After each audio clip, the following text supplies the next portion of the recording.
Hey everybody, welcome to Big Daddy G's Kitchen. Saturday's edition of what we're cooking. Tonight I got my brother, his daughter, his wife, and a friend of theirs coming over. So I'm going to cook these six 35-day dried aged porterhouse steaks. Porterhouse slice rib, porterhouse slice T-bone. So we're going to cook those up. I'm going to let them get cool. But that's not what I'm going to be making a video of. The video is going to be of these boys right here. These are pork shoulders, and we call them benines in Spanish termination, where you make the Spanish pork. And what we're gonna have is I'm gonna have my niece, who asked me how to make these, season this. They'll season that one right there. That one I'm giving away. This one right here, I'm gonna season now. Hey, say hi, say hi. There's my little grandson. That one I'm going to season right now. That's going to be for me and Wonder Woman on New Year's Day when we do that Papa John thing with that, the cornbread, the greens, the black eyed peas, all that for Southern luck. So, hang in there. I'll be getting back when Judy comes up there and actually seasons this bad boy, and then I'm going to vacuum seal it and send it home with her and have her cook it. So, I have some posters on Facebook already where my son-in-law cooked a couple of these things. He got really carried away and cooked a big one the other day. And you have pictures of what it looks like when it's done. But what I want to show you is the seasonings that go into making this. So hang in there, Big Daddy G. Everybody, just thought I'd come back and kind of put this part in there early because I'm going to make the seasonings up on this. All the stuff that goes into making a Spanish pork, the benine. We go with like 3 packs of this right here, dealing with a 10 to 12 pound benine. Sazon, about 2 to 3 packs of that. A tablespoonful of adobo.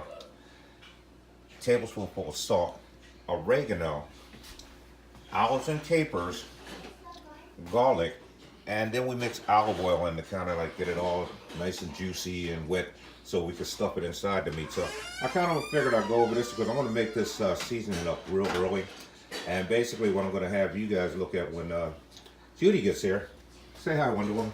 Hi. There's my wife. Basically what I'm going to have Judy do and show you how to stuff it and so on, and I'll go over like cook time and things like that. But this is like a real treat on the holidays, like in your Puerto Rican communities, and we have done it as a tradition around here. So I'm gonna mix these together, get them pre-mixed, and get back to you, Big Daddy G. Hey everybody, Big Daddy G here. I want everybody to welcome my beautiful niece Judy here, and her friend Chad. Well, that's supposed to be it? Yeah, let's get you in the chat. All right, they're over here, and like I said, tonight. Big Daddy G, on Saturdays I usually cook something like we did the Philadelphia cheesesteak, which I'm going to do these porterhouse slash T-bones. I really don't get it. I mean, the whole thing comes from one particular thing.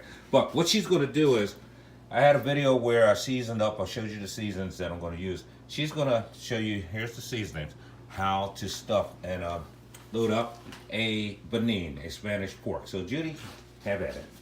All right. Your favorite knife? I forget. Oh, let me introduce Bangin. Bangin is this knife right here. We're gonna use Bangin tonight. Yes. Hold on. Let me see. We're gonna use Bangin. Bangin was a gift given to me by a friend of mine from Atlantic City, Noel. First stop, bait and tackle. Anybody gets down here to Atlantic City, say hi to Noel. So we're gonna kind of let you get at that. Okay. So let's see how well you do. I'm gonna come around you. I never used this knife before. Nice. So I can just do cross sections, right? Yeah. See if we can get a better shot of you. Dig deep, baby. Dig into that thing. All right. Okay. Yeah, Now. I take it. That's the first one. Okay. And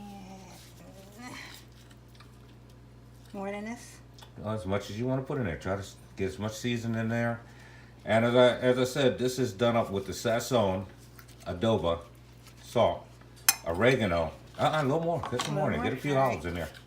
Stuff that thing. Stuff it. You want the seasonings to get all through the meat. Like I said, this is one of those big things that they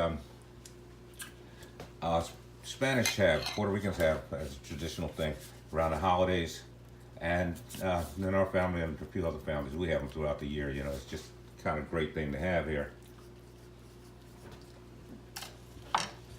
So while she's doing that, I'm going to keep the camera on her and reach back here and, Lord, what did I do with it?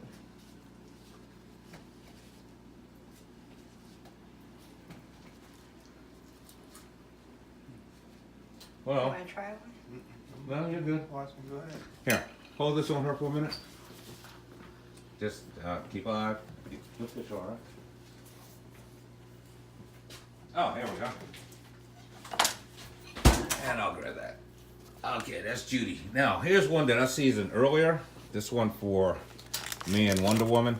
We're gonna do that on New Year's Day, which is the Hop and Jop dinner, which you know is big in the South, where they do the pork, they do collard greens, cornbread, black-eyed peas, and all that. Everything has a purpose. The collard greens are for cash. The what is that? The cornbread is for gold. The black-eyed peas are for luck. This is like a Southern thing that they do down south. So I did it. First time I did it, I hit the lottery 7 times in a 2-week period. So I was sold. You know, I do it every year. Yeah, and his favorite niece didn't get not Yeah, $1 yeah, from that. No, But that's all right. we're that's still all working right. on that car I told you I'd get you when I took you downtown when you were 6. Yeah, when I was 6 and that mannequin. Okay, well. I didn't speak to him until he told me he was gonna buy me a mannequin. I How's was, it coming? It's coming. Okay. So what we're gonna do is we're gonna let her go at that. But one of the things I want to tell you about this thing, this piece here, I'm gonna throw this in the freezer and let it sit there until 30 days or so. And one of the things that me and my wife has always done in the 40-some years that we've been married, is we have always seasoned our meat and freeze them. And we realized the taste, and our friends realized the taste is a whole lot different. Well, you know, the other day they were having a discussion about a guy on Crazy Dave's network about a guy that dried aged a piece for 250 days and he hated the flavor. And they said, well, freeze it, and you know, it changes the construction of the meat, and it gets it better. I didn't think about that. That you know, you got a thing called freeze aging. Well, you know, I realized if you season it and freeze it, and sometimes I'll let this stuff sit in there for 6 months. It is a great flavor. So you know, just a thought that you know, people that you may want to try that. You know, season your meat and just put it in the freezer. You're gonna come out better. We did it because we both worked a lot and. It's just one thing of preparing the meat that we didn't have to worry about. It was already prepped. So I'm going to let her do that, and we're going to get back to you. Deeper. I just want to give a shout out This is to a bottom Dave line, Ehrman and yeah, say also deep. congratulations on your dream job. The pictures were fantastic. You know, it's good to see a guy get back out there, and appreciate everything you have taught me about dried aging and the community that you have put together. All right, so Big Daddy G, I'll be back. Hey everybody, welcome back. Big Daddy G, getting back with my beautiful niece there, Judy. Judy, say hi. Hi. Hi, look at it. I got that hair hanging down. I should have it wrapped Yeah, up. okay. Now, as you see, she has well seasoned this pork on both sides. She's got little holes going in it. She's got the season. She actually used all the seasoning up. One of the things I want to tell you about cooking this, and we're doing this the way my mother-in-law taught me, is she would put this like in a pan and cover it for about 4 to maybe close to 5 hours at 325 degrees.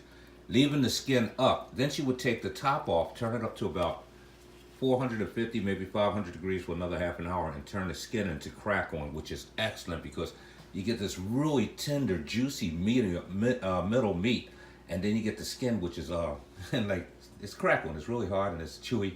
I mean, if you don't have no teeth, you're not gonna be too happy with it. But this is how you do it. Now, one of the other ways is my son-in-law came up with this idea, and I have done it with my church. Is throw this thing in the oven at 12 o'clock, midnight, at about 200, maybe 175 degrees, and just let it do its own thing. And then in the morning, get up around 6 o'clock and then turn it up and it gets done. And I have came up with some fantastic Spanish porks.